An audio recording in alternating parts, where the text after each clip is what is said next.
Welcome to the deep dive.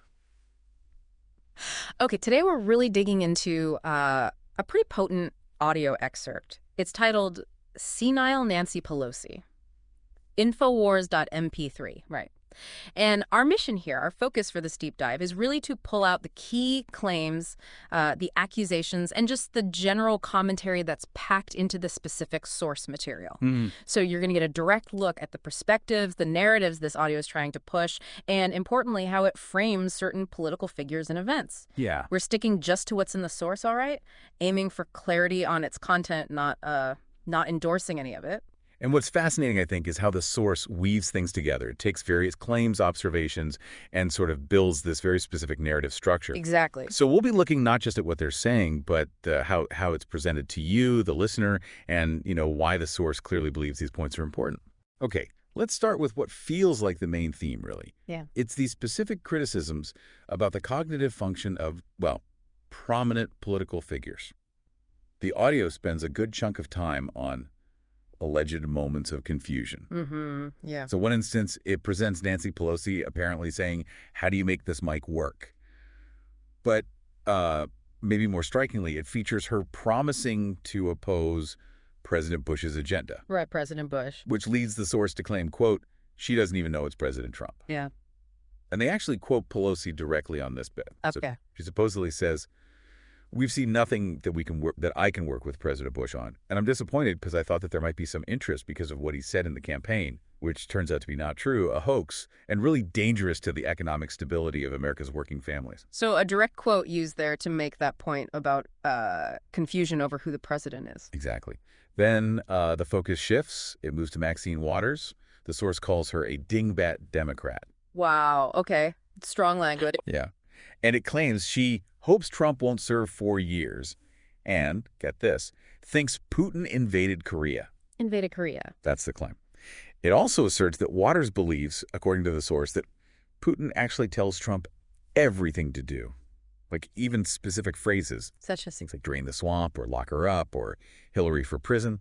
The source claims Waters attributes those to Putin influencing Trump. Interesting. And they include a clip of Waters, she says. He is responsible for supplying the bombs that killed innocent children and families in Aleppo.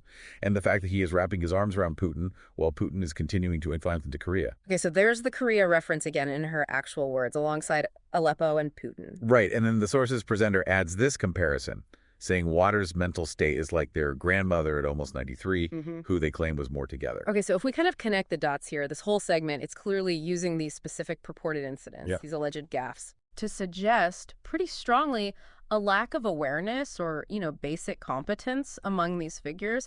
It's absolutely key to the source's framing. And the language reinforces it. Totally.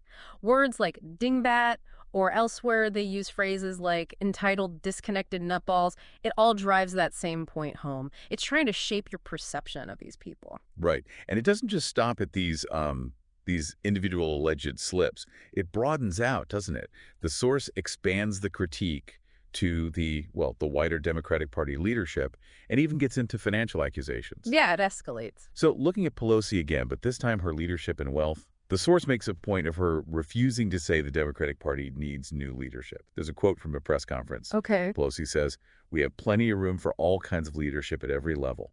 Right now, we need experience as well as new leadership. But I was a new leader when I emerged myself, so I'm all for that. But that's not the point. So defending the status quo, essentially, or at least the space for experienced leaders? That seems to be how the source presents it. And then comes this really direct accusation about her wealth. Ah, okay. Claiming she had nothing when she went to Congress. Yeah. And now she's almost worth $1 billion smackers. Yeah. And it adds this phrase about sucking at the trough at the teat. Wow. Okay, that's incredibly direct language, moving from alleged verbal slips to accusations of significant personal enrichment through politics. Exactly. And following that, the source kind of zooms out again, talking about this broader idea that Democrats have lost touch with the Rust Belt with a lot of voters, noting that, there was a rejection of that in the 2016 election. Specifically pointing to long-serving figures like Hillary Clinton, Pelosi herself, and Chuck Schumer. So this raises an important point about the source's strategy, right? It's not just highlighting isolated incidents anymore. No. It's building an argument. It's constructing this case about the perceived state of leadership within the whole party. And it's connecting that perception, including these very specific financial accusations, directly to broader electoral outcomes. Yeah, trying to draw a line between alleged failings and voter rejection. Precisely. It's saying, look at these individuals, look at their alleged actions or confusion, look at their wealth, and look at the election results. It's all connected. It's quite a narrative arc. Definitely. Okay, so building on these domestic points, the source then goes, well, it goes international. It delves into allegations about geopolitics and what it frames as collaborations or even conspiracies. Right. The scope widens considerably here. So first, remember how the source claimed Waters attributed phrases like, lock her up to Putin? Yeah. Well, the source's presenter pushes back hard on that.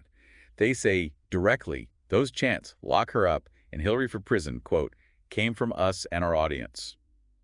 Explicitly not from Putin. So directly refuting the claim they just attributed to Waters and claiming ownership of those slogans for their own movement. Exactly. The source also plays another clip, apparently, of Waters talking about President Trump's actions, things like the travel ban, targeting Muslims, his relationship to Putin and the Kremlin, and knowing, she says, they have hacked our DC and DNC. Okay, so connecting Trump to Putin, the Kremlin, and election hacking. Yes. And in that same context, the source includes the quote again, where Waters claims Trump is responsible for supplying the bombs that killed innocent children and families in Aleppo. So linking him directly to actions in Syria as well. Correct. And then the claims get even more, shall we say, dramatic. The source reiterates this pretty startling question, asking a listener, can you believe President Trump invaded Korea with Putin? Okay, that's a significant escalation of the earlier Korea mention, presented as a Trump-Putin joint invasion. That's how it's phrased, yeah. And it also throws in this other line that Guam had too many Marines on it and Flip capsized as well. Guam capsized. Like the island. Apparently. That's what the source states. Yeah. It also makes this odd reference to made-for-TV movies about Aleppo. What's fascinating here from an analysis perspective is how the source just throws all these things together. It's a lot. You've got domestic political chants, claims about Russian hacking, the war in Syria, an alleged invasion of Korea, capsized island. It's this whirlwind of disparate elements, and it connects them, sometimes loosely, sometimes more directly, to form this overarching narrative. A narrative of, in the source's view, really significant problematic actions, conspiracies, relationships involving these political figures.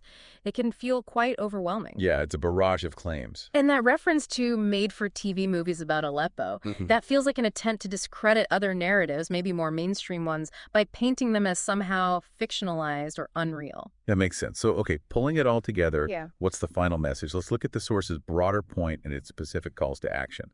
Because it definitely moves from just criticism to trying to get the audience to do something. Right, it's building towards something. It includes this very highly charged quote. It refers to that DNC lady running for DNC that says, I'll suppress the white people. I'll make sure they don't get any privilege. I'll be a good White House slave. Wow. Okay. And the source's presenter then explicitly says, commenting on this figure, that's who we need. She'll really destroy them. So using a very provocative, racially charged quote attributed to someone apparently running for a DNC position and then endorsing them in a very sarcastic, negative way, suggesting they would harm the party. It seems like it.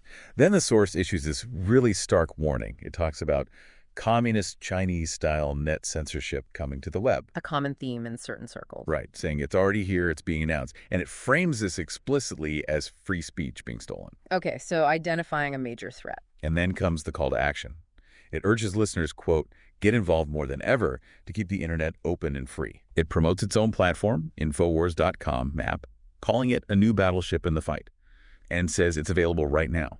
So presenting their platform as the tool to fight this threat. Exactly. And it ends with this direct challenge to you, the listener.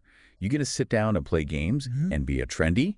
Or are you going to be part of history? Don't sit by and let the internet and free speech be stolen from you.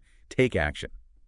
If we connect this to the bigger picture, Hmm. you see how it all culminates, right? The source spends all this time building up critiques, alleging confusion, hinting at conspiracies, detailing perceived betrayals, Yeah. and then it presents this clear and present danger censorship, the loss of free speech, framed Hmm. in very stark terms, and immediately follows with the solution. Engage with our platform, use our app, join our fight. Become part of their history making. Precisely. It aims to mobilize its audience. It channels all that built-up concern, maybe anger or fear, directly into supporting their specific cause and platform. It links the perceived threat directly to a specific action they want you to take. It's a powerful structure. So this deep dive, I mean, it's really taken us through an audio source that packed a punch. Mm. Strong criticisms, very specific, sometimes really out there claims, and ultimately this powerful call to action about politics, free speech. We've seen how it frames things, right? Mhm. Alleged gaffes become proof of incompetence. Leadership is challenged with financial accusations. Geopolitical events get woven into conspiracy narratives, Yeah. all delivered with this really distinct, urgent tone. Yeah, absolutely.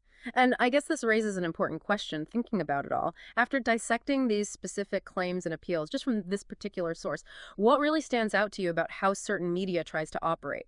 How it aims not just to, inform, but really to persuade, maybe even provoke its audience? And maybe what role does our own individual responsibility play when we're trying to navigate this huge, complex landscape of information that's out there?